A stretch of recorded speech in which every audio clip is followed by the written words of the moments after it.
ప్రకాశం జిల్లా చేమకుర్తిలో నకిలీ మద్యంపై మాజీ మంత్రి డాక్టర్ మేరుగా నాగార్జున సారథ్యంలో మహిళలు, నాయకులతో కలిసి ఆందోళనలు, భారీ నిరసన ర్యాలీ చేపట్టారు.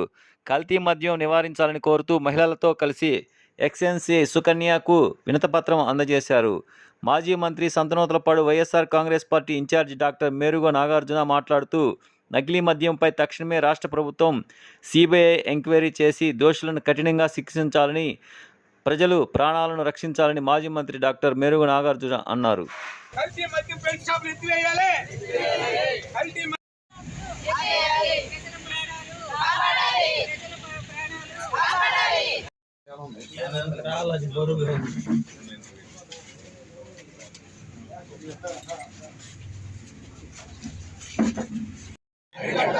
అరికట్టాలి కల్తీ మద్యాన్ని.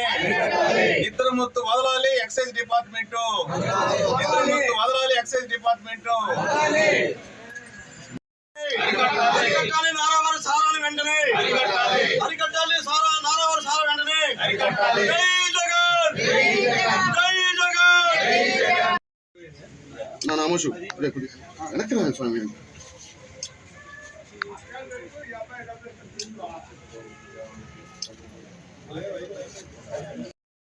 ఈ మద్యం పాలసీ మీద వ్యతిరేకంగా రాష్ట్రంలో కల్తీ మద్యం వల్ల చాలామంది ప్రాణాలు పోయారని, కల్తీ మద్యాన్ని ఇండస్ట్రీ లాగా రాష్ట్రంలో కొనసాగుతుందని వాటిని అరికట్టాలని ప్రభుత్వం వెంటనే స్పందించాలని మీకు మెమరాండం ఇస్తా ఉన్నాం. రాష్ట్ర వ్యాప్తంగా జరుగుతున్న కార్యక్రమం.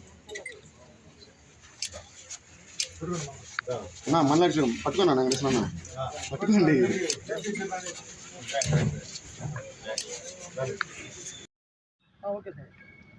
రాష్ట్ర వ్యాప్తంగా వైఎస్ఆర్ కాంగ్రెస్ పార్టీ ఆధ్వర్యంలో రాష్ట్రంలో కల్తీ మద్యమం ఏరులై పారుతూ ఉంది. అనేక మంది ప్రాణాలు కోల్పోతూ ఉన్నారు. కల్తీ మద్యం కుటీర పరిశ్రమలాగా ఆంధ్రప్రదేశ్లో తెలుగుదేశం పార్టీ వాళ్ళు రన్ చేస్తూ ఉన్నారు. అందుకనే ఇప్పటికన్నా కనువిప్పు కలగాల.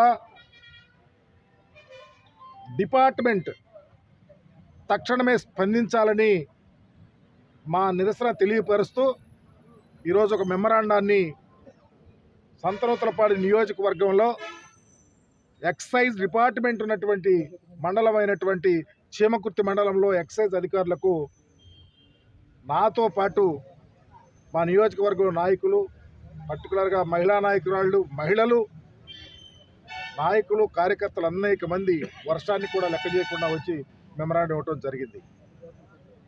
ఈరోజు తెలుగుదేశం పార్టీకి సంబంధించినటువంటి అనేక మంది నాయకులు ఈ కల్తీ మద్యం వ్యాపారంలో ఇన్వాల్వ్ అయి ఉన్నారు.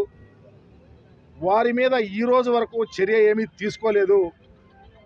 ఈరోజు తెలుగుదేశం పార్టీ అధికారంలోకి వచ్చినాక కల్తీ మద్యాన్ని ఎక్కడ పడితే అక్కడ బెల్ట్ షాపుల్లో 2-3 బాటిళ్ళకు ఒక బాటిల్ కల్తీ మద్యమాన్ని అమ్ముతూ ఉన్నారు. దానివల్ల అనేక మంది ప్రాణాలు కోల్పోతూ ఉన్న పరిస్థితి చూస్తూ ఉన్నాం. పత్రికల్లో రాస్తూ ఉన్నారు, పుంఖాలుగా రాస్తూ ఉన్నారు. కానీ ఈరోజు వరకు ఏ చర్య తీసుకోవాలా. ఈరోజైతే ఒక చర్య తీసుకున్నారు. నేను వస్తూ ఉంటే చూసా, సిట్ వేశారు. చంద్రబాబు నాయుడు గారిని ప్రభుత్వం. సిట్ అనేది ముఖ్యమంత్రి గారి యొక్క జేబు సంస్థ. అధికారంలో ఉన్నవాళ్ళు, అధికారంలో ఉన్నటువంటి ప్రభుత్వం వాళ్ళకి సంబంధించిన అధికారులతో ఎంక్వైరీ చేసి రిపోర్ట్ ఇవ్వాలని అడుగుతారు. అది సిట్ అంటే. దానిని వేసి ఎవరి యొక్క కన్నీళ్లు తుడుస్తారని అడుగుతూ ఉన్నాం. మేము అడుగుతూ ఉన్నాం, సెంట్రల్ బ్యూరో ఆఫ్ ఇన్వెస్టిగేషన్ సిబిఐతో ఇన్వెస్టిగేషన్ చేయండి. ఎవరెవరు దీనిలో ఇన్వాల్వ్ అయ్యారు, ఎక్కడెక్కడ కుటీర పరిశ్రమలాగా కంపెనీలు, ఇండస్ట్రీలు పెట్టి రన్ చేస్తూ ఉన్నారు, తక్షణమే వారి మీద చర్య తీసుకోమని అడుగుతూ ఉన్నాం. ఆ ప్రభుత్వంలో మేము చాలా పారదర్శకంగా, చాలా అకౌంటబిలిటీతో పరిపాలన చేశాం. ఎక్సైజ్ విధానాన్ని పొంతలు తొక్కించాం. మహిళలు కోరే విధంగా, పుట్టుకుంటే షాక్ కొట్టే విధంగా రేట్లు పెంచి మరి ప్రభుత్వమే లిక్కర్ నమ్మినటువంటి పరిస్థితి జగన్మోహన్ రెడ్డి గారి ప్రభుత్వంలో చూసాం. కానీ ఈరోజు గుత్తేదారులకు, అనుంగు శిష్యులకు, అనుయాయులకు, పార్టీ వారికి ఇచ్చి ఈరోజు లిక్కర్ నమ్మిస్తూ ఉన్నారు. దానికి బాధ్యులు ఈ ప్రభుత్వం కాదని అడుగుతూ ఉన్నారు. అందుకనే మీరేసిన సిట్టు మోసం చేయటానికే ప్రజలను. మేము అడిగే సిబిఐ ఎంక్వైరీ ఇంటోటో ఈ రాష్ట్రంలో ఇంప్లిమెంట్ చేసి ఎంక్వైరీ ఏమని డిమాండ్ చేస్తూ ఉన్నాం. దొంగ కేసులు పెడతా ఉన్నారు, అబద్ధ కేసులు పెడతా ఉన్నారు, లేనిపోయిన కేసులు పెడతా ఉన్నారు. దాంతో మీరు చలిగాగాలని చూస్తే ఈ రాష్ట్రం ఎటుపోతుంది, ఈ రాష్ట్రం ప్రజాస్వామ్యం ఉంటుందని అడుగుతా ఉన్నాం. అందుకనే తక్షణమే లిక్కర్ విషయంలో ఈ ఇండస్ట్రీని నడుపుతున్నటువంటి ఈ కుటీర పరిశ్రమాన్ని అరికట్టి బాధ్యులైన వారి మీద చర్య తీసుకోవాలని, తద్వారా ఈ రాష్ట్ర ప్రజలకు మేలు జరుగుతుందని వైఎస్ఆర్ కాంగ్రెస్ పార్టీ తరఫున నేను ప్రభుత్వాన్ని డిమాండ్ చేస్తూ, మీరు వేసే సిట్టు మా కళ్ళ నీళ్ళు తొడవటానికే తప్ప డీటెయిల్డ్ ఎంక్వైరీతో ప్రజలకు ఉపయోగపడే విధంగా బాధ్యతాయుతంగా సిబిఐ ఎంక్వైరీ చేయాలని చెప్పి డిమాండ్ చేస్తూ ఉన్నాను. ఇది